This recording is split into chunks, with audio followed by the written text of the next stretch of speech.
Ada lagi ke yang nak masuk? Lah, kita teruskan je lah. Jap, cik. Sebelum tu yang cikgu nak tanya, siapa yang dah masuk kelas cikgu hari tu online untuk protein dan juga lipid?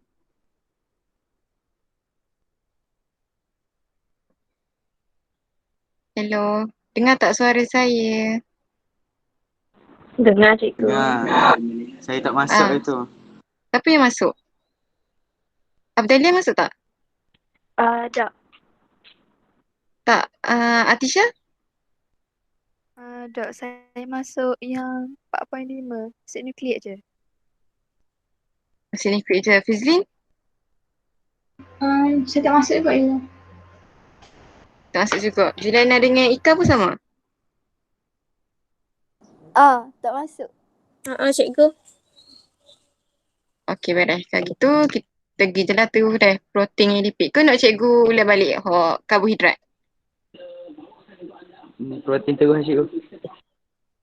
Protein tu dah. Sebab apa yang berlaku dah untuk karbohidrat tu. Awak discuss hari tu.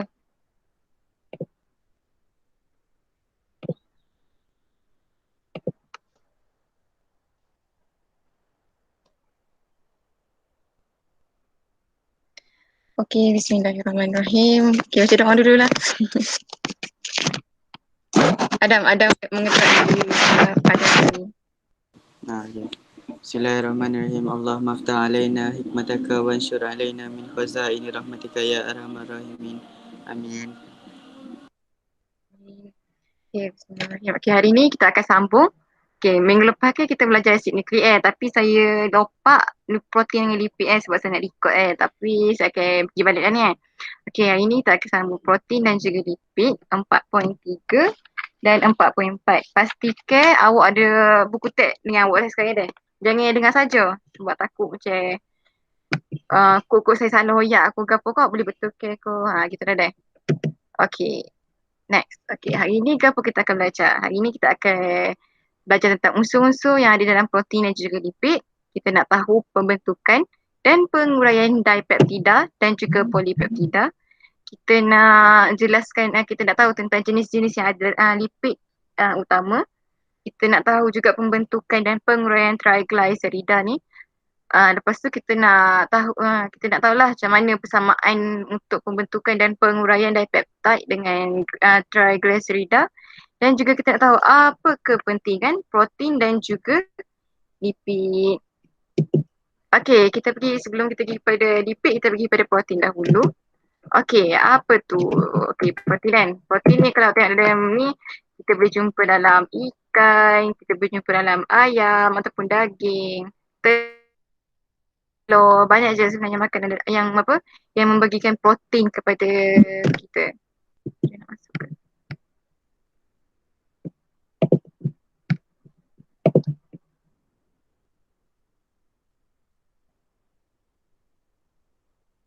Hanan rasanya yang hari tu masuk. Hanan. Lah. Hai Hanan, dengar tak suara cikgu?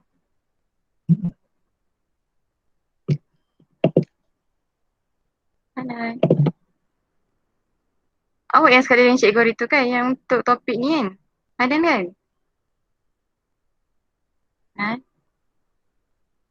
Okay, tak apa. Okay, dalam makanan kalau tengok cikgu, okay. Ya kan, tak apa lagi hari ni saya ulang balik topik protein dengan lipid, tak apa awak dengar balik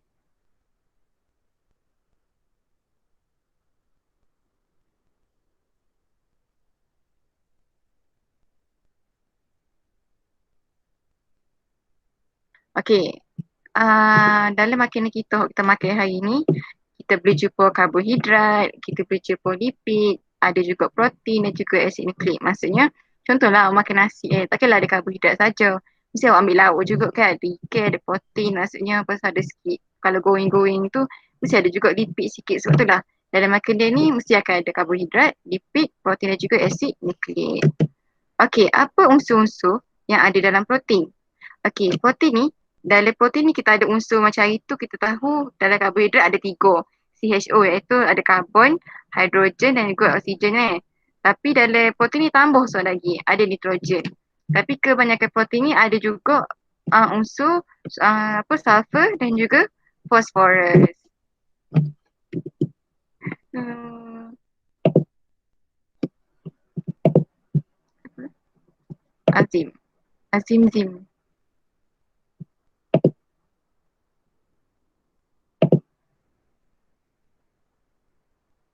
Azim. Hari ni kita masuk topik protein dan juga lipid tau.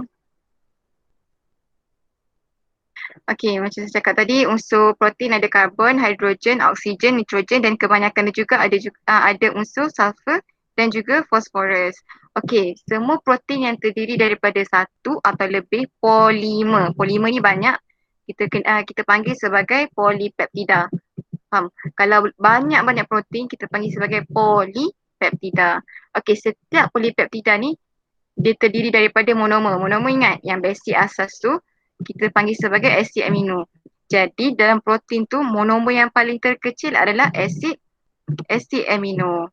Dan paling terbesar maksudnya daripada asid amino, okay, kalau monomer adalah asid amino. Kalau yang kedua kita panggil sebagai peptida. Kalau maksudnya macam mana? Kalau yang paling kompleks ataupun polimer kita panggil sebagai polipeptida. Inilah protein ataupun polipeptida. Faham ke? Faham cikgu. Faham. Alright. Okey, asid amino. Okey, asid amino ni merupakan monomer ataupun unit asas kepada polipeptida ataupun kita panggil juga protein.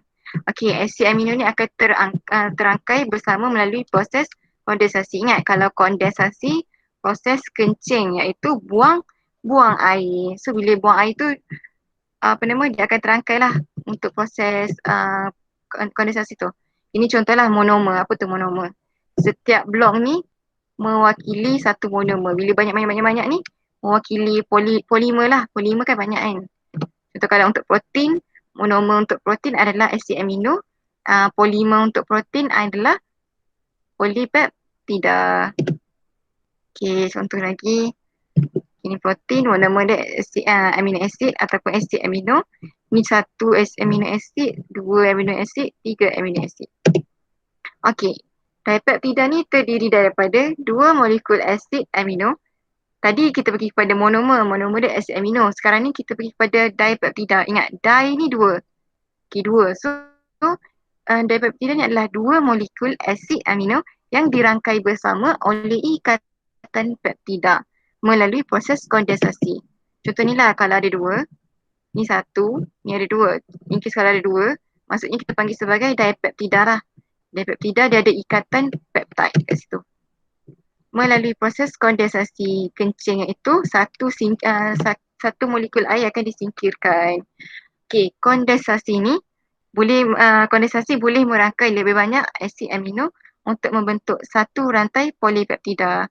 Okay, contohnya kalau asid amino, satu molekul asid amino kita gabungkan dengan satu asid amino lain dengan dengan proses kondensasi dia akan menghasilkan dipeptida dan juga air. Tapi kalau untuk dipeptida, kalau dia nak jadi balik monomer iaitu asid amino, dia akan mengalami hydrolysis iaitu penambahan ataupun kita tambahlah satu molekul air tu. Jadi asid amino yang bergabung tadi tu dia akan berpecah kepada dua balik. Jadilah asid amino, jadi monomer balik.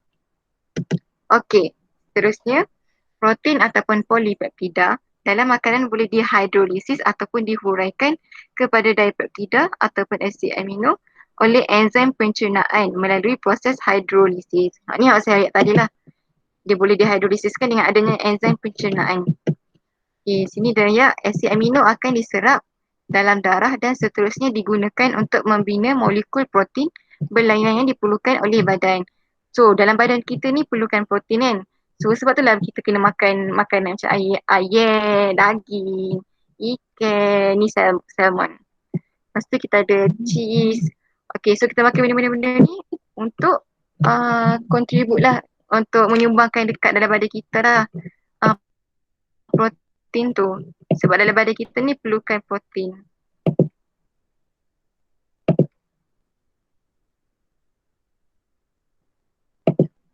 Hai Raihan. Okay, kalau untuk penyerapan nanti kita akan belajar dalam bab 9 iaitu nutrisi.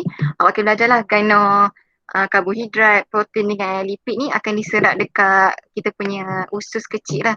Usus kecil usus besar. Lepas tu lepas dia serap dekat pencernaan tu, dia akan masuk dalam darah lah. Nanti awak akan belajar. So setakat ni awak tahu dululah yang asid amino ni akan diserap dalam badan dan digunakan untuk hasilkan protein yang diperlukan oleh badan kita. Okay, ni contoh dia. Ni a chain of amino acid ataupun rantaian amino acid. Dekat setiap amino acid ni ada satu ikatan kita panggil sebagai ikatan peptida. So bila hasilkan banyak-banyak ni adalah protein ataupun polipeptida. So ni sekiranya mengalami hidrolisis lah ataupun protein tu akan diuraikan kepada amino acid balik. Takat ni faham ke? Raihan nak buang masuk tu kita dah lebat protein dan juga hidrolisis. Hidrolisis, protein dan juga lipid. Boleh boleh buka buku teks muka surat 70 dulu dah. Kita pergi pada protein dulu. Ini pun contoh-contoh makanan yang kita boleh jumpa dalam protein. Kebanyakannya seafood lah. Makanan laut. Okay, so dia kata sini fight infection dengan help cell divide. Okay. So kita kan tahu kan monomer untuk protein tu asid amino. So awak kena tahu juga maksudnya adanya 20 jenis asid amino yang wujud secara semula jadi dalam badan kita. Okay, so berbagai jenis molekul polipeptida dapat dibentuk daripada 20 jenis asid amino. Ini adalah kerana setiap jenis protein berbeza dari segi urutan asid amino dalam rantaian polipeptidanya. Ingat tak dalam cuba balik muka surat muka surat 80 tu. Saya terangkan pasal yang daripada yang kepentingan asid nukleik dalam sel. Ke situ kan ada gambar rajah 4.5. Kod genetik pada mRNA diterjemahkan kepada protein. Kalau tengok situ, daripada DNA kepada mRNA kepada polipeptida. Kalau kat situ tu awak nampak ada contoh-contoh untuk asid amino lah. Contohnya macam methionina, arginina dengan tyrosina. Tu contoh asid amino. Okey. Kat sini ni awak akan tahu juga. Okey, kita ada dua jenis kelas protein iaitu protein kelas pertama dan juga protein kelas kedua. Okey, kalau protein kelas pertama saya rasa kalau yang kelas ni tak ada dalam buku teks. Tapi kalau buku teks KBSM ada, kalau KSSM hak baru ni tak ada. Okay, tapi tak apalah, just nak bagi tahu kalau protein kelas pertama ni adalah protein based on haiwan ataupun animal based protein. Maksudnya kalau makan makanan based on macam seafood ke makanan daripada haiwan, awak akan dapat protein kelas pertama. Kalau protein kelas kedua ni daripada tumbuh-tumbuhan, contoh makan ke kacang ke so yang tu akan menyumbang untuk protein kelas kedua lah. Okay, kalau protein kelas pertama ni protein yang dapat membekalkan ke semua asid amino yang perlu. Contoh dia untuk protein haiwan lah. Kalau protein kelas kedua ni protein yang tak dapat membekalkan ke semua asid amino perlu. Sebab tu lah kalau boleh, walaupun vegetarian memanglah dia dapat juga protein. Tapi tak semua tak semua protein tu yang kita makan daripada tumbuh-tumbuhan tu dapat bagi semua asid amino yang diperlukan oleh badan. So kita kena makan juga daripada haiwan, protein haiwan. Okey, seterusnya kita pergi kepada kepentingan last sekali. Okey, apa kita kena makan protein? Kenapa kita perlu makan makanan berasaskan protein? Okey, yang pertama sebab kita nak bina sel-sel baru dalam badan kita. Lepas tu kita nak baiki tisu-tisu yang rosak. Contohnya contoh awak jalan-jalan kalau terpau duk gurang-gurang saya awak, lepas tu tercakar atau terluka ke apa. Itulah kita nak protein yang kita makan tu boleh baiki balik tisu hok luka, hok rosak ataupun kita nak bina sel baru. Lepas tu kita boleh sintesis ataupun hasilkan enzim yang diperlukan oleh badan. Dan terakhir kita akan protein ni akan bantulah untuk membentuk bahan binaan, contohnya macam keratin pada rambut, kolagen pada tulang dan juga myosin pada tisu otot. Okey, keratin tu gana.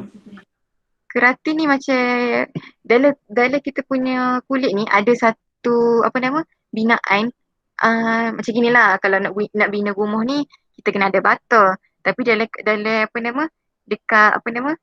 dekat kita punya kulit ni ada keratin. Nanti next class nanti saya tunjuk yang keratin tu macam mana kalau saya jumpa gambar. Deh. Okay. Boleh tak? Alright. Okay, so dia kata kat sini, penguraian protein ataupun polipeptida oleh enzim pencernaan memberikan kita tenaga untuk melakukan aktiviti harian. Polipeptida akan diuraikan kepada asid amino. Seterusnya, asid amino tu akan digunakan semula untuk membina molekul protein yang diperlukan dalam badan. Okay, faham ke situ kan? Okay, semua faham ke? Ada tak faham tak? Raihan?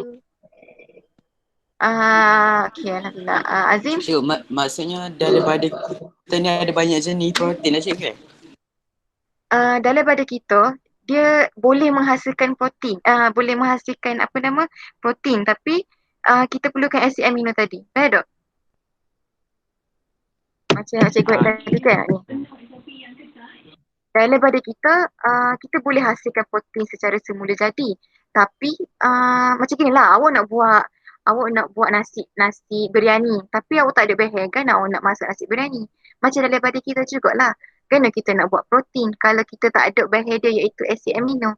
Sebab itulah kita kena makan makanan berasaskan protein. Untuk membekalkan kita 20 jenis asid amino tu lah. Baik ke? Faham. Alright. Okay, untuk masa development, immune system dan juga enzim protein tadi. Sama. Okay, seterusnya kita akan beralih kepada lipid pula sebab faham lah korang. So kita akan pergi lipid. Okay, muka surat seterusnya 77. Itulah 77 ni. Okay, apa ni lipid sebenarnya? Lipid ataupun kita juga panggil sebagai lemak lah dia merupakan sebatian hydrophobic. Hydro tu water, hydro air, phobic ni phobia. So dia akan takut air. So takut air, dia tak akan dekat lah pada air ataupun dia tak larut pada air. Okay, dia adalah satu sebatian, lipid merupakan sebatian hydrophobic yang ada secara semula jadi dalam tisu tumbuhan dan juga haiwan. Daripada kita ada juga lah maksudnya.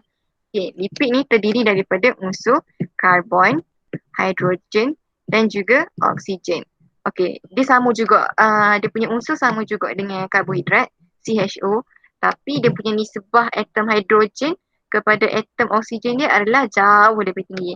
Maksudnya atom hidrogen dia lebih tinggi lah daripada atom oksigen dekat dalam karbohidrat tadi. Okey, so macam saya lihat tadi, dia hydrophobic. Ada nak tanya ke? Tak ada. Okey, lipid. Okay, saya tadi. Tak ada kan? Okey. Hydrophobic. Okay. Dia kata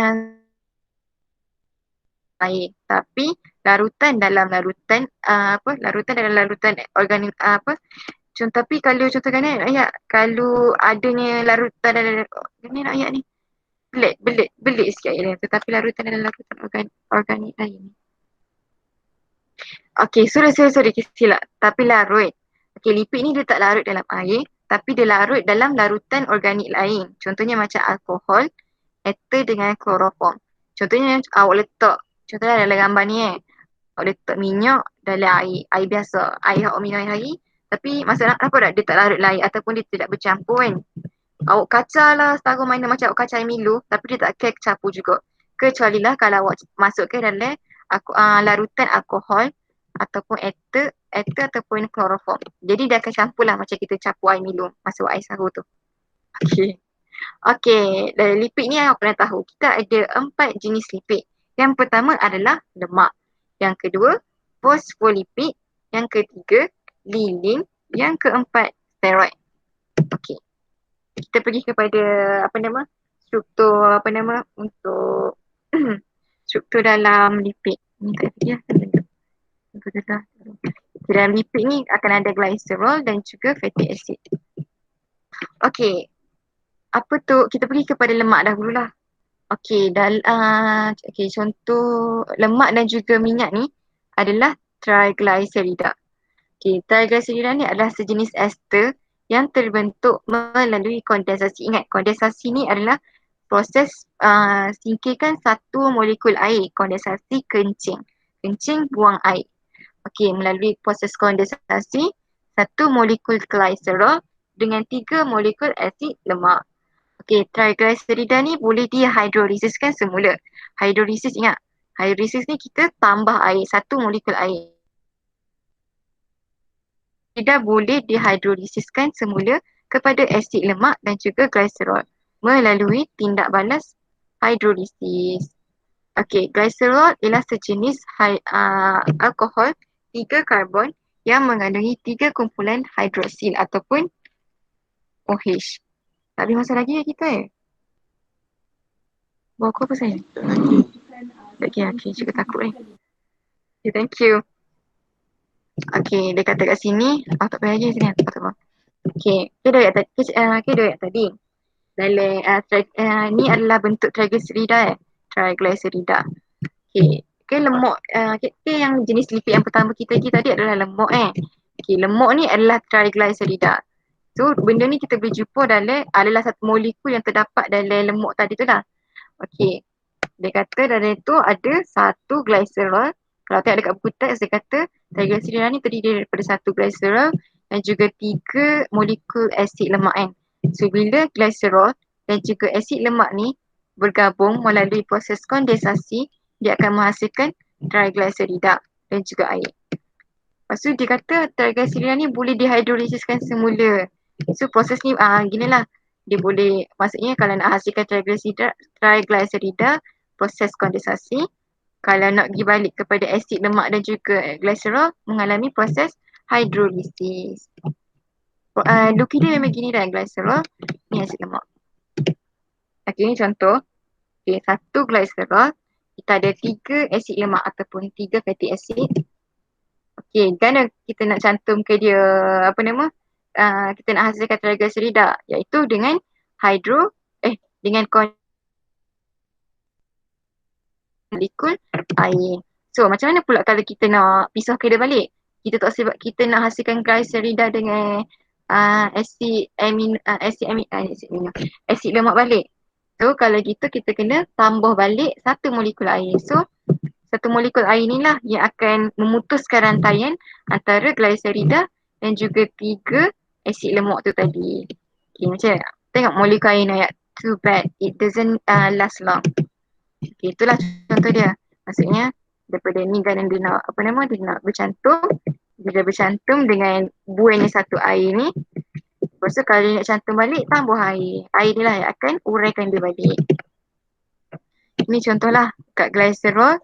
Macam mana fatty acid ni boleh bergabung dengan glycerol. Sebab kat glycerol ni ada OH.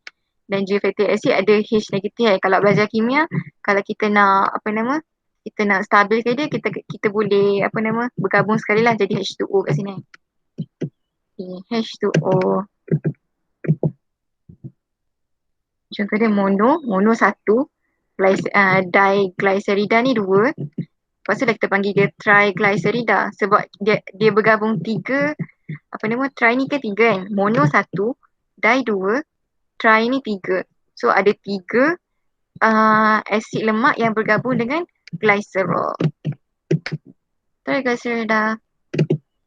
Okey, terusnya takat tu peheko. Triglycerida ni boleh terbentuk dengan proses kondensasi dengan hidrolisis tu. Alright, alhamdulillah. Okey, skala pH kita pergi kepada lemak tepu dan lemak tak tepu. Kita pergi kepada persamaan dia dululah. Okey. Persamaan untuk lemak tepu dengan lemak tak tepu ni, dia terdiri daripada unsur karbon, hidrogen dan oksigen. Samalah tadi dia punya unsur. Lepas tu komponen asas dia sama juga, ada glycerol dan juga asid lemak hak tadi yang untuk membentuk triglycerida tadi. Lepas tu dia merupakan molekul tidak berkutub. Okey, dua-dua ni adalah molekul tidak berkutub. Lepas tu dia dibentuk melalui proses kondensasi antara satu molekul glycerol dan juga 3 molekul asid lemak. Okey. Ni je lah persamaan antara lemak tepu dan lemak tidak tepu.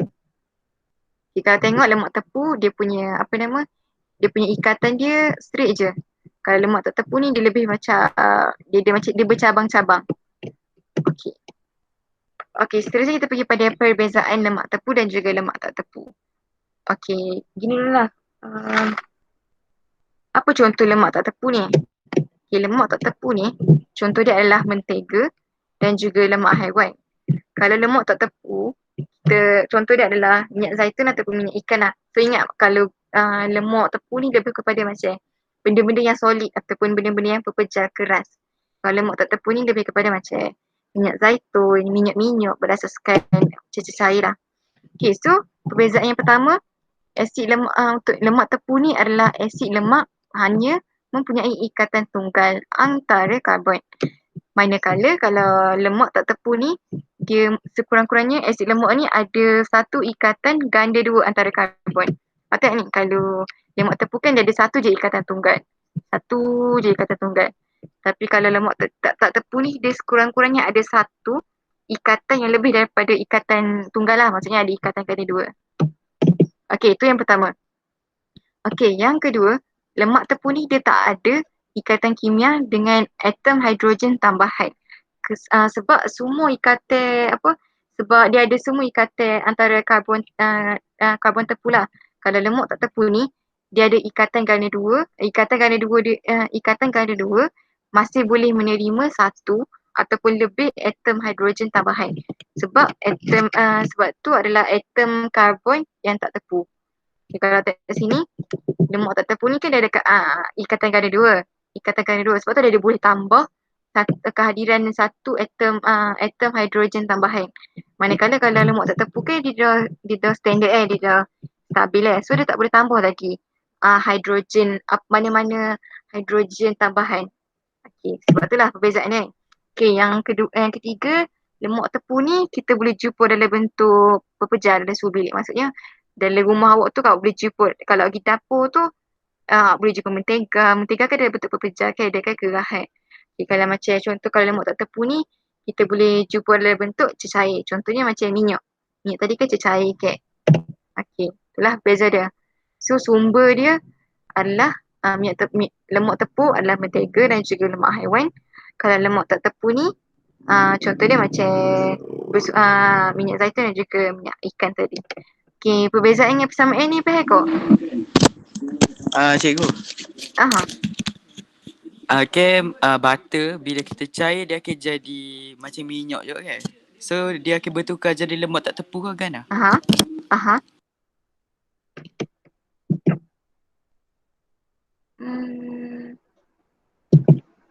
Waktu tak pasti juga, okay? Boleh cari juga tu. Saya pun tak terfikir. Nantilah saya akan cari jawapan dia. Nanti saya akan bagi tahu awak. Sebab dia dah bentuk cair ke? Boleh jadi. Nantilah saya cari jawapan dia, Adam deh. Alright. Saya takut saya terbagi salah jawapan nanti. Okay, saya terletak fatty acid ni sama je. Okay, seterusnya kita pergi pada lilin. Lilin ada mengandungi satu molekul alkohol. Alkohol ke OH ke? Yang bergabung dengan molekul asid lemak. Okay, so dekat lilin ada satu molekul OH bergabung dengan molekul asid lemak. Okay, so yang kedua adalah dia bersifat kalis air.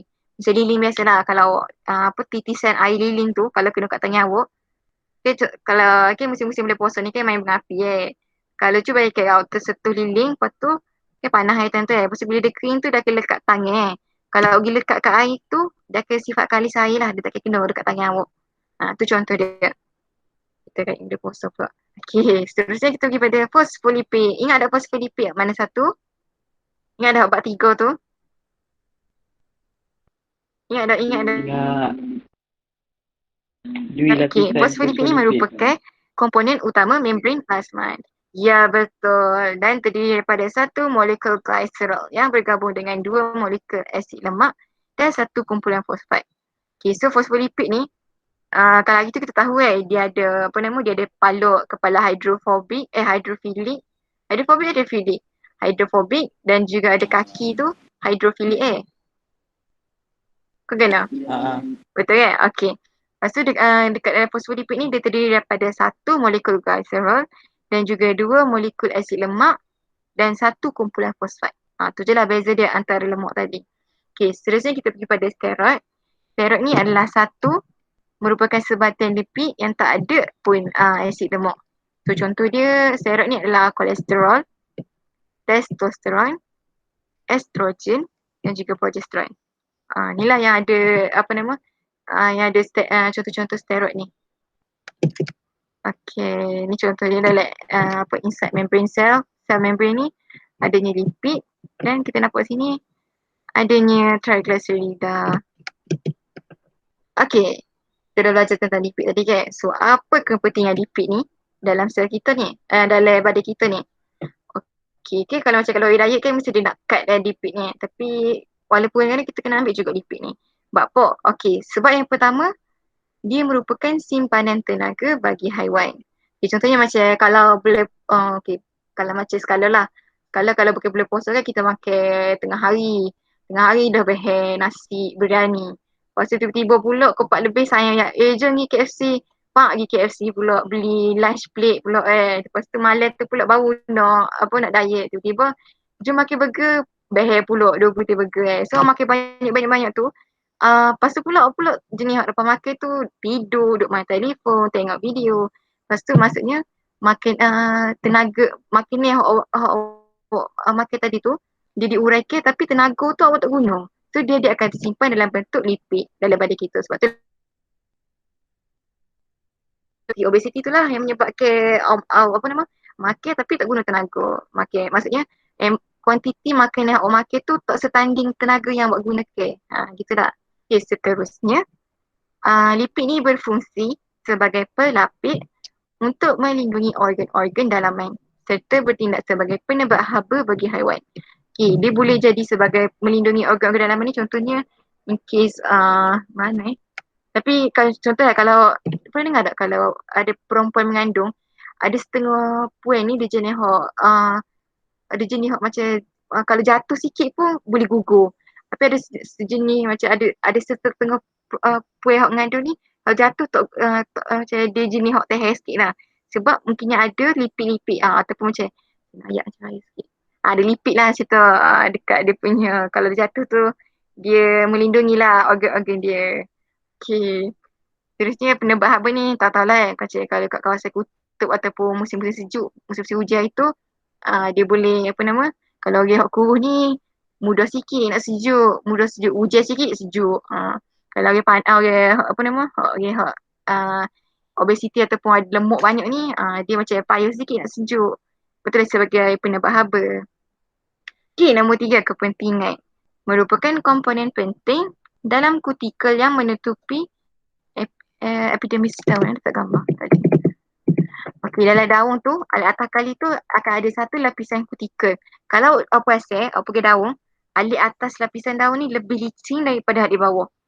Sebab kan kita tahu berlaku transpirasi ke apa semua Tapi tapi pula dah. Okey, masa sama tu kutikel tu akan membantu untuk kurangkan pembebasan air ke. So sebab tu dia licin. Gini nak ayat astaghfirullahalazim. Gini lah awak tahu kalau pergi daun tu dia bentuk dia macam dia agak licin lah sebab ada lipid kat situ. Sebab dia nak lindungi daripada air tu tersejat masa transpirasi. Banyak air tersejat. Okey, seterusnya. Glycolipid. Glycolipid ni berfungsi memastikan kestabilan membran plasma dan juga membantu proses pengenalpastian sel. Ni untuk kalau puasa awak pergi jumpa glycolipid ni dekat bab 3 itu dah. Okay, so fungsi dia untuk memastikan kestabilan membran plasma dan juga dia nak bantu proses pengenalpastian sel. Okay, dan terakhir adalah kolesterol. Kolesterol ni penting untuk sintesis ataupun kita buat hormon steroid tadi.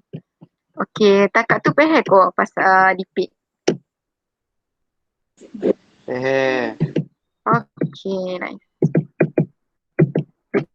Takat tu je ini. Awak nak kita bincang soalan ko nak jawab sesuai.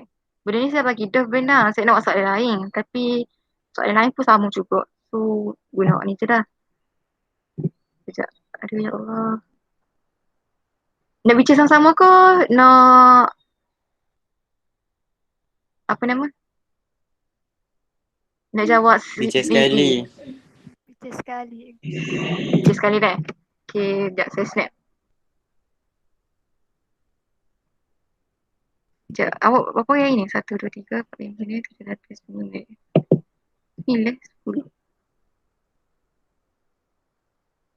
Sini tu sebelah. Okay, Hanan pada. Alright. Kalau gitu kita bicara sini.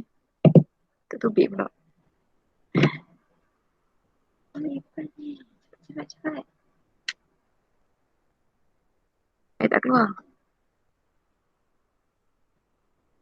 Sekejap Ada 10 minit lagi. Okay, tak apalah.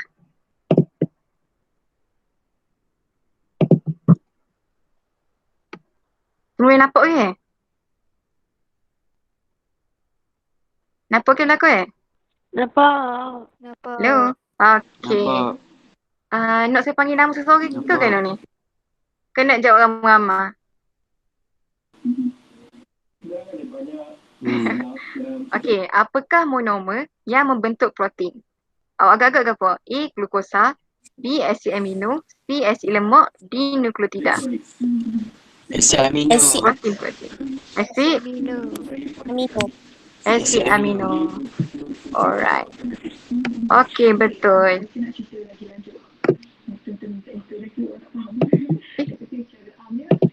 Okay, next. Protein mengandungi unsur-unsur berikut kecuali dia ada A. Hidrogen, B. Ferrum, Ferrum. C. Sulfur, D. Nitrogen. Ferrum. Ferrum. Adam lagi? Ferrum. Yang lain? Ferrum. Azim? Ferrum Okay, betul. So, hidrogen, sulfur dengan nitrogen ada. Okey, yang ketiga, bagaimanakah dipeptida dan polipeptida terbentuk? A. Proses kondensasi, B. Hidrolisis, C. Transkripsi, D. Translasi. Kondensasi. Bagaimanakah dipeptida dan polipeptida terbentuk? Kondensasi. Hak lain ke dah? Kondensasi. Okey, kondensasi. Betul. Okey, seterusnya. Antara berikut yang manakah bukan fungsi protein dalam organisma? A. Sebagai sumber tenaga. B. Membaiki tisu yang rosak. C. Mensintesis enzim dan juga hormon. D. Membentuk lapisan tisu adipos. D. Agak-agak mana? Membentuk lapisan tisu adipos. B, cikgu. D. Hak lain D juga. Yeah. Hak lain saya dengar suara lain. Tak kira Adam ni. Siapa saya lagi? Saya tak pasti suara lain. Rehan? D, cikgu. Okey, D. Okay, seterusnya. Okay, antara berikut yang manakah benar mengenai fosfolipid? Okay, A. Merupakan polimer lipid. B. Membentuk membran plasma. C. Merupakan protein. D. Merupakan sebatian ion. Siapa nak jawab? D. Ika? Merupakan sabatian ionik. Hak lain? Ada ayat D orang lain? Rizlin? Afdalia? Okay, kita tengah D dah. Okay, wrong answer. Next, siapa dah? Okay, Allah dia bagi answer. Okay, jawapan dia adalah membentuk membran plasma. Ingat tak fosfolipid tu? Sekejap. Oh, saya ingat tidak benar. Aduh. Benar-benar yang antara berikut yang manakah benar mengenai fosfolipid. So, fosfolipid ni adalah apa nama? Dia membentuk membran plasma lah. Ingat ada bab 3 tu. Dah. Protein ni bukan protein, dia adalah lemak. Okey, seterusnya. Antara berikut yang manakah tidak terlibat dalam sintesis triglycerida? A. Kehilangan molekul air. B. 1 molekul glycerol. C. Sulfur. D. 3 molekul asid lemak. Tidak terlibat dalam sintesis triglycerida. Sulfur. Siapa jawab tu? Sulfur. Sulfur. Okey, betul sulfur. Okay, seterusnya. Apakah komposisi lipid? A. Karbon dan oksigen. B. Karbon, oksigen, hidrogen, oksigen dan sulfur. C. Karbon. D. Karbon, oksigen dan juga hidrogen. D.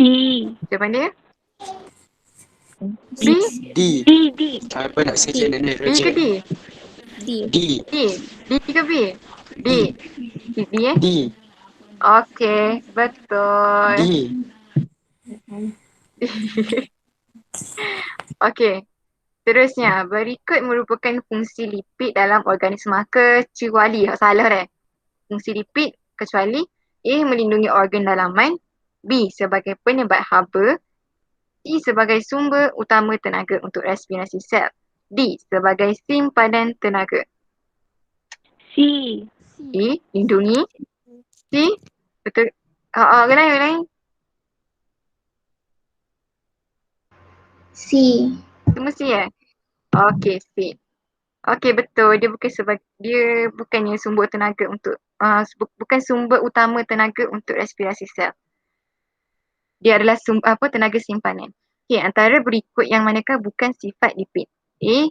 Tidak larut dalam air. B. Larut dalam air. C. Larut dalam pelarut organik seperti alkohol. D. Licin dan berminyak. Bukan, maksudnya yang soalan ni tanya bukan sifat lipid. B. B. Larut dalam air. B. Larut dalam air. Larut dalam air. Okey. Okey, seterusnya. Apakah unit asas molekul protein? Soalan sama. Asid lemak. Protein. Protein. Oh, protein asid amino. Soalan untuk di... tak tahu. Saya nak tujukan untuk lemak sebenarnya. Tak apa. Asid amino. Okay, triglycerida boleh diuraikan kepada asid lemak dan juga glycerol melalui hidrolisis ke kondensasi? Daripada triglycerida. Hydrolysis. Kondensasi? Kondensasi? Hidrolisis? Mana sah?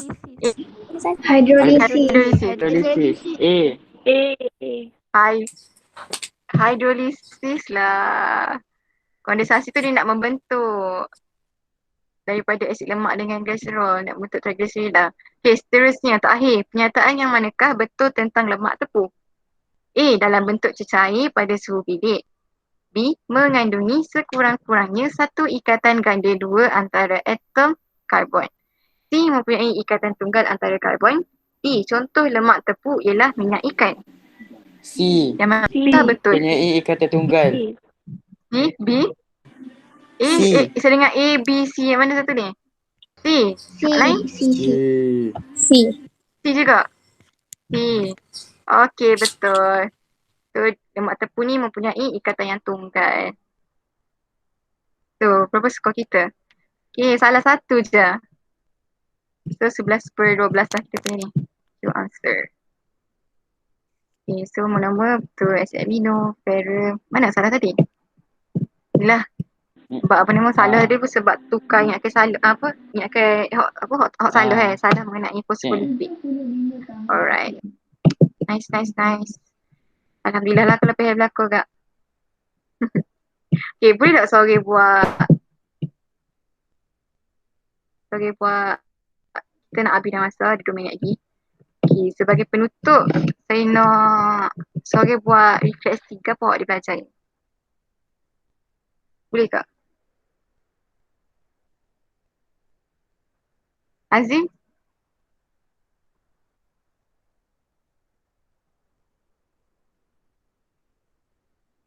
Tak ada. Inilah kalau saya saya buat itulah saya simpulkan apa yang kita belajar ini. Okay, so hari ni apa kita belajar ialah kita belajar pasal protein dan juga lipid. Tak ada orang nak sambung kau cikgu ya. Sedihnya online kelas ni. Lipid. Okay, lipid. Okay, dalam lipid ni apa monomer lipid? Untuk protein, apa monomer protein? Asid amino. Asid amino. Asid amino. Manakala lipid, dia punya monomer dia adalah Triglyceride. Ya ke? Asid amino tak ada lah. Asid amino tak ada. Jangan. Okay, abaikan monomer bagi apa nama? Bagi lipid tu. Gila nanti. Okay. Okay, dipeptida ni terdiri daripada 2 molekul Dua molekul Asid amino. asid amino yang dirangkai bersama asid oleh lemak. ikatan peptida. Asid lemak Sorry. lipid. Okey, lipid pula. Lipid ni ada 4 jenis. Yang pertama kita ada lemak, kita ada lilin, kita ada fosfolipid dan juga steroid. So dekat lipid ni kita akan ada satu bentuk iaitu triglycerida lah dekat dalam lemak ni. Sebab apa nama? Triglycerida ni akan terbentuk daripada 1 molekul glycerol dan juga 3 molekul asid lemak.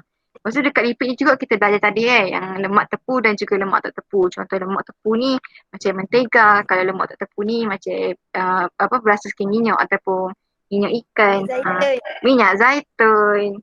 Okey, tu je lah. Macam kepentingan apa bapak tahu dah kan, kepentingan lipid dan juga protein. Protein kita nak buat tisu nak buat sel baru ataupun kita nak baiki tisu yang rosak dan juga kita nak sintesis enzim. Kalau untuk lipid pula kita bertindak sebagai simpanan tenaga dekat haiwan.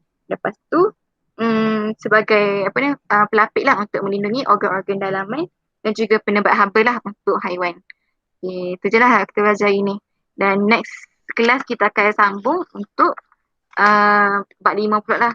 Kita sambung metabolisme dan juga enzim. So kalau ada masa-masa free, bolehlah baca-baca dulu untuk bab 5 ni.